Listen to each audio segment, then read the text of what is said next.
Welcome to TDS studios. N friends எல்லாம் சூப்பராக இருப்பீங்கன்னு நினைக்கிறேன். மதுரை ரயில்வே ஸ்டேஷன்லேருந்து ஒரு விரைவு வண்டி, அதிவிரைவு வண்டி கிளம்புது. ஜஸ்ட் மூவ் ஆகிற நேரத்தில் ஒருத்தர் ஏறுறாரு. அவருடைய தோற்றம் எப்படி இருக்குன்னா, ஒரு கருப்பு உடல், தலையில் அவ்வளோவா முடி இல்லாமல் கொஞ்சம் வழுக்க விழுந்த தலை, அழுக்கு சட்டை, லுங்கி, கையில் ஒரு பாடாதியான ஒரு அழுக்கு பை. அவர் ஏறி உள்ளே வரார். கொஞ்சம் இடம் இருக்குது அங்கங்கே. ஆனால் அவர் அந்த சீட்டெல்லாம் கிளைம் பண்ணவே இல்லை. நேராக உள்ளே வந்தார். அந்த நடைபாதையில் தரையில் ஒரு ஓரத்தில் உட்காந்துட்டார். வண்டி போய்கிட்டு இருக்கு. கொஞ்ச நேரத்தில் டிடிஆர் அப்படின்னு சொல்லக்கூடிய செக்கிங் இன்ஸ்பெக்டர் வரார். எல்லாரையும் டிக்கெட் செக் பண்ணிகிட்டே வராரு. எல்லோரும் எடுத்து காமிக்கிறாங்க. இவர்கிட்ட வரும்போது அந்த டிடிஆரே இவர் ஒரு மாதிரியை பார்க்குறாரு. இவரெல்லாம் டிக்கெட் வச்சுருப்பாரா அப்படின்னு. பெரும்பாலும் இந்த டிக்கெட் இல்லாதவங்களோ அது என்னன்னு தெரியல, ஒரு சிலர் ஏறி சீட் இருந்தாலும் சீட்டில் உட்கார மாட்டாங்க. அது என்ன பழக்கமோ தெரியல. அப்படி உட்காந்தோன்னா இவர்கிட்ட போய் டிக்கெட் அப்படின்னு இருக்கார். இவர் உடனே எந்திரிச்சு தன்னுடைய லுங்கிக்கு உள்ள ஒரு அண்டர்வேர் போட்டிருக்கார். அதில் கையை விட்டு அப்படியே டிக்கெட்டை எடுத்துக்கிட்டு இருக்கார். தேடுற மாதிரி இருக்க பார்த்தா. சில பேர் இல்லைனாலும் இப்படி தான் தேடுவாங்க. எங்கேயோ மிஸ் ஆயிடுச்சுங்க சார் அப்படிங்கிற மாதிரி தேடுறாரு. அவர் சீக்கிரம் எடுங்க அப்படிங்கிற மாதிரி சொல்கிறாரு. அப்புறம் எடுத்து கொடுக்குறாரு. இது ஏதாவது பேசஞ்சர் டிக்கெட்டாக இருக்க போதியா, இது சூப்பர் ஃபாஸ்ட் எக்ஸ்பிரஸ் இல்லை, இந்த வண்டிக்கு தான் வாங்கியிருக்கேன்னு சொல்லி அவர் கொடுக்குறாரு. அதுவும் ரொம்ப சன்னமாக சொல்கிறாரு. எல்லாருடைய கண்களும் இவங்க மேலே தான் இருக்குது. ஏன்னா இவர் டிக்கெட்டை வச்சுருக்க மாட்டாருன்னு உறுதியாக நம்புகிறாங்க எல்லோரும். ஒருத்தராவது அதில் டிக்கெட் வாங்கியிருப்பாருன்னு நினைக்கல. அந்த உருவு கண்டு எல்லாமே அப்படிங்கிறது நம்ம மனசை விட்டு போய் தொலைய மாட்டேங்குது. அந்த டிக்கெட்டை பார்த்துட்டு டிடிஆரே அசந்து போயிருப்பார். கரெக்டான ட்ரெயினுக்கு வாங்கியிருக்கார். ஏன்னா பேசஞ்சர் ட்ரெயினுக்கு டிக்கெட் கம்மி, அதுக்கப்புறம் எக்ஸ்பிரஸ், அதுக்கு மேலே சூப்பர் ஃபாஸ்ட் எக்ஸ்பிரஸ். அந்த 3வது டிக்கெட்டை கரெக்டாக வாங்கி அதே வண்டியில் அவர் ஏறி இருக்கார். ஆனால் டிக்கெட் இருந்தாலும் அவர் சீட்டில் உட்கார விரும்பலை. ஏன் அப்படின்னா, பக்கத்தில் இருக்கவங்க மூஞ்சி சுழிப்பாங்க, தள்ளி உட்காருவாங்க, எந்திரியாம்பாங்க. இதெல்லாம் எதுக்கு அப்படின்ட்டு அவரை பாட்டுக்கு அந்த நடைபாதையில் உட்காந்துட்டார். சரி, இதில் என்ன விசேஷம் அப்படின்னா, இப்போ இந்த எல்லாரும் அவரை பற்றி தப்பாக நினச்சாங்க இல்லைங்களா, அவங்களுக்கெல்லாம் ஒரு மாதிரி ஷேமாக இருக்குது.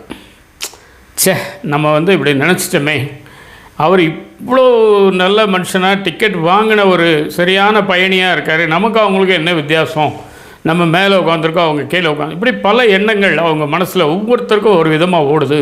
அப்போ பாருங்கள், இன்னொரு அதிர்ச்சியான ஆச்சரியமான இன்னொரு சம்பவம் நடக்குது. அவர் என்ன பண்ணார், டிக்கெட்டை காமிச்சிட்டு அவர் ஒரு சைன் பண்ணி கொடுத்தோன்னே மறுபடியும் அந்த டிக்கெட்டை 4 8 மடித்து தன்னுடைய அந்த கால் சட்டை பையில் வச்சுக்கிட்டு அதே இடத்துல டக்குன்னு கீழே உட்காந்துட்டார். உட்காந்து அந்த பைக்குள்ளே கையை விட்டு எல்லாத்தையும் தேடுறாரு. மறுபடியும் இவங்களுக்கும் ஆர்வம் இருக்குது. என்ன தேடுறாரு, டிக்கெட்டை காமிச்சிட்டாரு, இப்போ என்ன எடுக்க போகிறாரு அப்படின்னு அப்படியே பார்க்குறாங்க. அப்போ என்ன நினைக்கிறாங்கன்னா, ஏதாவது சாப்பிட போகிறாரோ என்னமோ தெரில, ஐயோ இன்னும் அது பழைய சோறோ என்ன சோறோ, அது என்ன ஸ்மெல் அடிக்குமோ, ஐயோ கன்றாவி இது வேறையா அப்படிங்கிற மாதிரி ஒரு மனசுக்குள்ளே எண்ணம் வருது. ரொம்ப மோசமான ஆளுன்னு நினச்சதுக்கு பதிலாக அவர் பாதி நல்லவர் ஆகிட்டார், டிக்கெட்டை வாங்கியிருக்கார். அந்த வகையில் இவங்களுக்கு அதிசயம் ஆச்சரியம் எல்லாம் ஒன்றா வந்துருச்சு. அதுக்கப்புறமும் பையில கையை விட்டவொன்னே தான் இந்த சாப்பாட்டு நினப்பு வருது.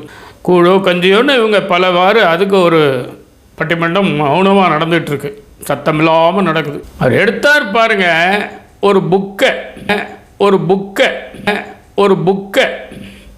ஒரு புஸ்தகத்தை எடுத்து தான் விட்ட இடத்துலேருந்து அந்த பக்கத்தை விரித்து அமைதியாக படிக்க ஆரம்பிச்சிட்டார். இது எல்லாருக்குமே மூஞ்சில் அடித்த மாதிரி இருக்குது. வாட் அ மேன் அப்படிங்கிற அளவுக்கு அவரை பாராட்டக்கூட இவங்களுக்கு தைரியம் இல்லை. ஆனால் அவர் எதை பற்றியும் கவலைப்படல. ஊர் போய் சேர்கிற வரைக்கும் புத்தகம் படிக்க ஆரம்பிச்சிட்டார்.